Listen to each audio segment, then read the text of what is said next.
Bonjour à tous et bienvenue à vous sur notre chaîne YouTube si c'est votre première fois. Pensez à cliquer sur j'aime et à vous abonner à la chaîne pour soutenir notre travail et ne manquer aucune nouvelle vidéo. Je vous souhaite une agréable écoute.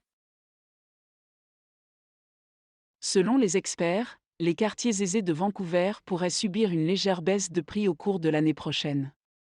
En février, le gouvernement a mis fin à son programme d'immigration des investisseurs qui permettait aux riches immigrants d'entrer dans la ville en échange d'un chèque de 800 000 euros.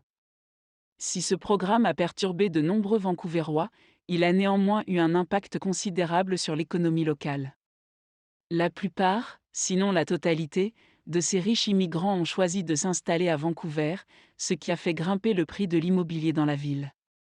Toutefois, Richard Kurland, avocat spécialisé en droit de l'immigration, s'attend à une baisse de 2 millions d'euros ou plus du prix des maisons dans les quartiers riches, lorsque l'effet commencera à se faire sentir sur le marché. Pour les personnes résidant déjà à Vancouver, quels changements peuvent-elles attendre du revirement de ce programme ? Pour ceux qui vivent confortablement dans l'un des quartiers de la classe moyenne en déclin à Vancouver, le changement ne provoquera pas d'onde de choc. Les experts et le gouvernement local ne s'attendent pas à ce que le Vancouverois moyen soit directement affecté. En fait, les personnes les plus exposées sont les personnes et les familles de l'échelon supérieur qui ont fait de Vancouver une résidence d'été ou simplement un investissement. Ils risquent de subir des pertes importantes s'ils conservent leur propriété pendant une période prolongée.